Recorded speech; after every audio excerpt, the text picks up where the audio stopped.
Does visualization help with art sales? Well, with my data set of one example, the answer is absolutely yes.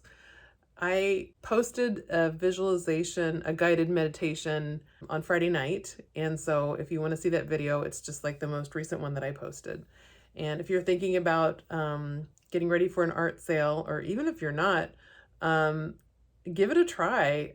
When I was doing the video, I was basically saying out loud the kind of stuff that I would say to myself when I'm doing a visualization.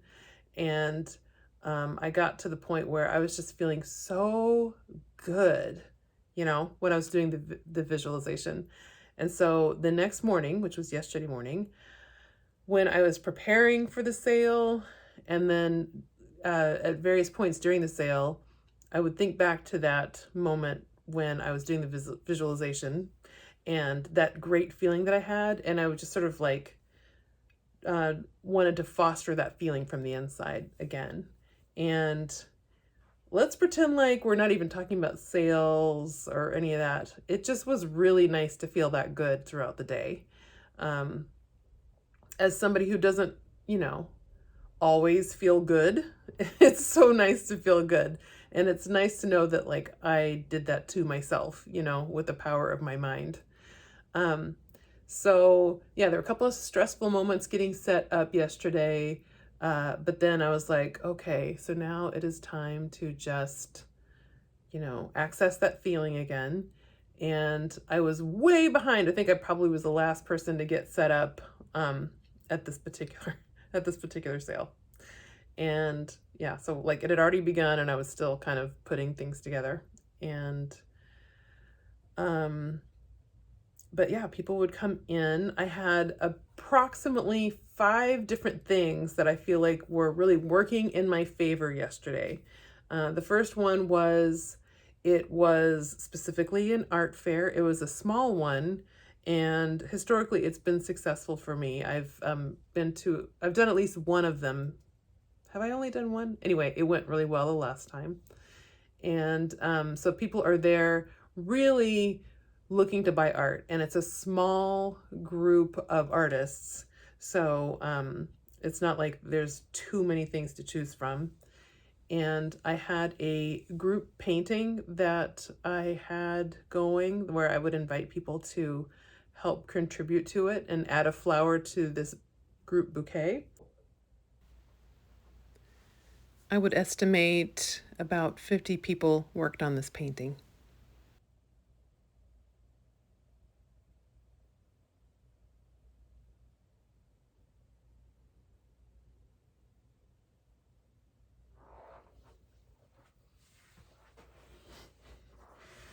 So that was really fantastic. It gave me a chance to offer something to people, but it was kind of an exchange because they were helping this sort of group thing happen. That was great.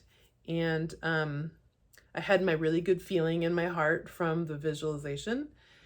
I had great work to offer. I was proud of what I had up. And I had tote bags and prints that were about our neighborhood, the colors of Ballard, that people were very excited about. And so let's see. So I'll tell you how much I made yesterday. It was in a way, okay, like obviously it matters. Obviously it matters, but I feel like perhaps I made less than I was hoping I would, but it's still good. It's $1,400, like $1,404.42 to be specific. So I think that was pretty good.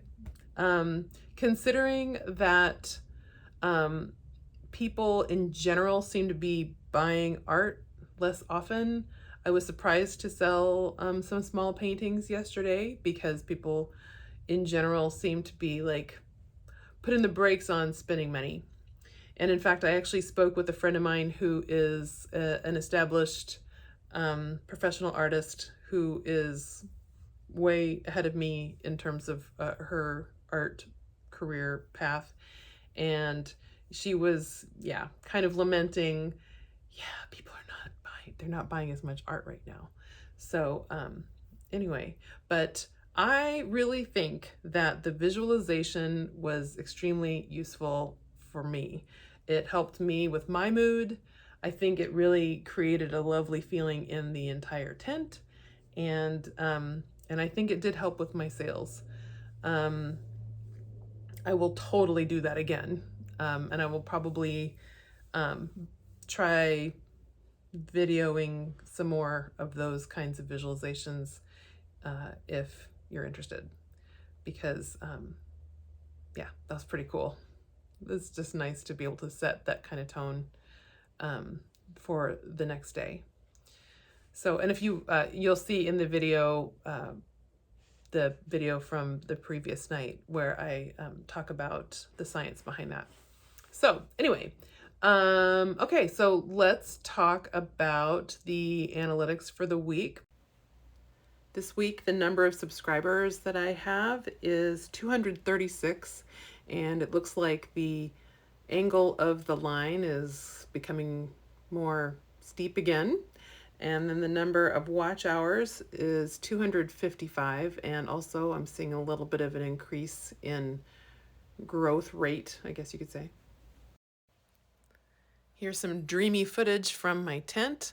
Someone working on the group art project. Got watercolors there and a little vase of flowers as a reference for people to use if they want. And as you can see, my back wall is actually made of mesh this time because you can see the garden behind the tent. And so I wanted people to be able to see that a little bit, and also get some breeze. It was just so beautiful back there. Oh my goodness. Loved it.